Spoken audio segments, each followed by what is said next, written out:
안녕하세요. 안녕하세요. 반갑습니다. 저는 박용덕입니다. 새해 복 많이 받으시고 제29회 공인중개사에 대해서 간략하게 말씀드리고 바로 진도 들어가도록 하겠습니다. 자, 먼저 첫 번째 시험 시기인데, 시험 시기는 매년 10월 넷째 주 토요일 날 시험 보는 것으로 정해져 있습니다. 그래서 해마다 10월 넷째 주 토요일 날 시험을 실시하고요. 그 다음에 두 번째 응시 자격이 있는데, 응시 자격은 모든 분들이 시험 볼 수 있습니다. 외국인이든 미성년자든 다 시험을 볼 수 있고, 시험 못 보는 분은 딱 두 가지입니다. 첫 번째, 자격 취소되고 3년 미경과자 시험 볼 수 없고, 그 다음에 부정행위 하면 5년간 시험 볼 수 없습니다. 이거 빼고 나머지는 전부 다 시험을 볼 수 있습니다. 자, 그 다음에 합격 인원을 보면, 합격 인원 지금 1회부터 28회 시험까지 실시했는데, 1회 시험을 1985년 9월 22일 날 시험을 실시해 가지고 6만 명을 선발했습니다. 그리고 너무 많이 뽑아 가지고 2회부터 9회 시험까지는 2년에 3,000명을 선발했습니다. 그러다가 IMF를 맞이해서 1999년도부터 약 15,000명 정도 선발을 했었습니다. 그 9회 때부터 획기적으로, 10회 때부터 1999년도 IMF 극복 차원에서 획기적으로 많이 인원을 뽑게 되었습니다. 그래서 저도 10회 시험부터 1999년도부터 강의를 시작해서 이제 올해 20년째 강의를 하게 되었습니다. 자, 그러면 작년에 합격 인원을 보면, 작년에 합격 인원이 1차가 약 32,000명 정도 되고요. 그 다음에 2차 합격자가 약 23,000명 정도 됩니다. 그리고 2차 합격이 33% 정도 되고요. 대략 합격률이. 1차가 26% 정도 됩니다. 합격률이. 그리고 올해 1차 면제받고 2차만 응시하는 분들이 약 22,000명 정도 됩니다. 이 32,000명 중에는 10,000명은 동차 합격자가 있거든요. 작년에. 그걸 빼면 올해 이제 1차 면제받는 분들이 22,000명 정도 있습니다. 그러면 올해 최종 합격자도 약 23,000명 정도 작년하고 똑같이 될 겁니다. 거의 난이도를 비슷하게 하니까. 그러면 이 중에는 2차만 보는 분들이 절반은 불합격하고 나머지는 동차 합격자가 나오게 될 겁니다. 자, 그래서 공인중개사 시험은 대략 거의 1년 정도는 요즘은 공부해야 합격할 수 있는 시험으로 알려져 있습니다. 종전에는, 옛날에는 6개월 정도만 해도 합격을 할 수가 있었죠. 자, 그러면 이제 계략적인 시험 제도에 대해서는 이 정도만 말씀드리고 바로 진도를 들어가도록 하겠습니다. 12페이지가 있는데요. 12페이지. 12페이지 총칙입니다. 위에 보면은 시험에는 두세 문제 정도가 출제된다라고 했습니다. 두세 문제가 출제되는데, 출제되는 부분이 목적, 용어 정의가 있는데, 목적은 4년에 한 번 정도 시험에 출제되고요. 용어의 정의 밑줄 치시고요. 용어의 정의는 반드시 출제됩니다. 해마다. 용어의 정의가 한 문제 출제되고요.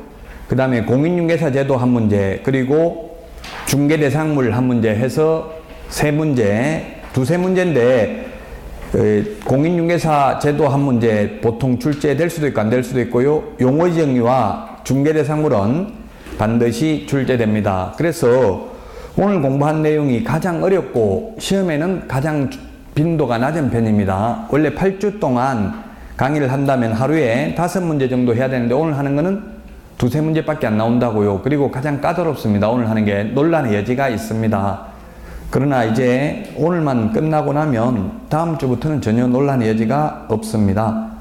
자, 그러면 12페이지 1절에 보니까 중개제도 연역이라고 나와 있는데, 연역은 역사입니다. 역사.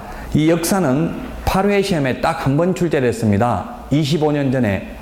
그래서 지금은 전혀 중요하지 않습니다. 딱 한 번밖에 안 나왔습니다. 29번 시험을 봐가지고 이 12페이지, 13페이지, 14페이지까지를 그래서 정리하도록 하겠습니다. 시험과는 상관없습니다. 다만 미래를 알기 위해서, 현재를 알기 위해서 과거 역사를 개략적으로 살펴볼 뿐입니다.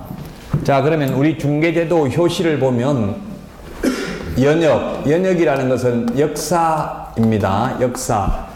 연역을 보면 초창기 때는 자유업이었습니다. 자유업이었다가 그 다음에 인가제로 바뀌었다가 그리고 자유업, 허가제, 그 다음에 신고제, 허가제, 지금은 등록제를 채택하고 있습니다.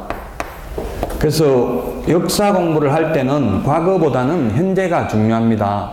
현재 등록제를 채택하고 있다. 자, 그러면 자유업은 고려시대 때 우리 책에 보면 객주에서 출발했다고 되어 있습니다. 객주. 객주는 원래 객상주인입니다. 객상주인에서 줄여서 객주라고 합니다.